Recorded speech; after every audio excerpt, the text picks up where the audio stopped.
இந்தியாவே அதிர்ச்சி. முக்கிய தலைவர் திடீர் மரணம். சற்றுமுன் வெளியான அதிர்ச்சி செய்தியால் பெரும் பரபரப்பு. அதாவது ராஷ்டிரிய ஜனதா தளம் தலைவரும் பீகார் முன்னாள் முதல்வருமான லாலு பிரசாத் யாதவ் மும்பை மருத்துவமனையில் கடந்த வியாழக்கிழமை ஆஞ்சியோபிளாஸ்டிக் சிகிச்சைக்கு உட்படுத்தப்பட்டதாக தகவல்கள் வெளியாகியிருந்தது. மும்பையில் உள்ள ஏசியன் ஹார்ட் எனும் மருத்துவமனையில் செப்டம்பர் 10ஆம் தேதி அனுமதிக்கப்பட்ட லாலு பிரசாத் யாதவ் புதன்கிழமையன்று ஆஞ்சியோபிளாஸ்டிக் சிகிச்சைக்கு உட்படுத்தப்பட்டதாக கூறப்படுகிறது. 76 வயதான லாலு பிரசாத் யாதவ் கடந்த சில வருடங்களாக உடல்நலக்குறைவு காரணமாக சிகிச்சை பெற்று வந்தார். ஜாமீனில் வெளியில் இருக்கும் பீகார் முன்னாள் முதல்வர் லாலு பிரசாத் யாதவ் 2022 வருடத்தில் சிங்கப்பூரில் சிறுநீரக மாற்று அறுவை சிகிச்சை உள்ளிட்ட பல நோய்களுக்காக சிகிச்சை பெற்று வந்தார். இந்த ஆண்டு ஜூலை மாதம் லாலு பிரசாத் யாதவ் உடல்நிலை திடீரென மோசமடைந்ததை தொடர்ந்து டெல்லியில் எய்ம்ஸ் மருத்துவமனைக்கு கொண்டு செல்லப்பட்டார். பின்னர் சிகிச்சை முடிந்து டிஸ்சார்ஜும் செய்யப்பட்டார்.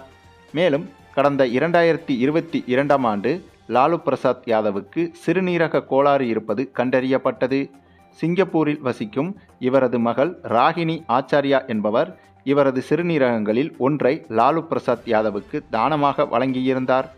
அதனைத் தொடர்ந்து தற்போது மருத்துவமனையில் ஆஞ்சியோபிளாஸ்டிக் சிகிச்சை பெற்று வரும் லாலு பிரசாத் யாதவ் இன்னும் ஓரிரு நாட்களில் டிஸ்சார்ஜ் செய்யப்படுவார் என எதிர்பார்க்கப்பட்டது. இந்த நிலையில்தான் தற்போது லாலு பிரசாத் யாதவ் பற்றிய திடீர் அதிர்ச்சி செய்தி ஒன்று வெளியாகி இந்தியா முழுவதும் பரபரப்பை ஏற்படுத்தியுள்ளது. அதாவது ஆஞ்சியோபிளாஸ்டிக் சிகிச்சை செய்து வந்த இவருக்கு திடீரென மூச்சு திணறல் ஏற்பட்டு சீரியஸான நிலைக்கு சென்றுவிட்டதாக அதிர்ச்சி தகவல்கள் வெளியாகியுள்ளது. அதன் காரணமாக இப்போது இவர் சிகிச்சை பெற்று வந்த மருத்துவமனையில் காவல்துறையினரும் குவிக்கப்பட்டு வருவதாகவும் செய்திகள் வெளியாகியுள்ளது. மேலும் இவரது கட்சி தொண்டர்களும் மருத்துவமனையில் குவிந்து வருவதாகவும் செய்திகள் வெளியாகி வருகிறது. ஆனால் லாலு பிரசாத் யாதவ் உடல்நிலை மோசமாகி வருவதை பற்றி அப்படியாக எந்த ஒரு அதிகாரப்பூர்வ தகவலும் தற்போது வரை வெளியாகவில்லை என்பதும் குறிப்பிடத்தக்கது.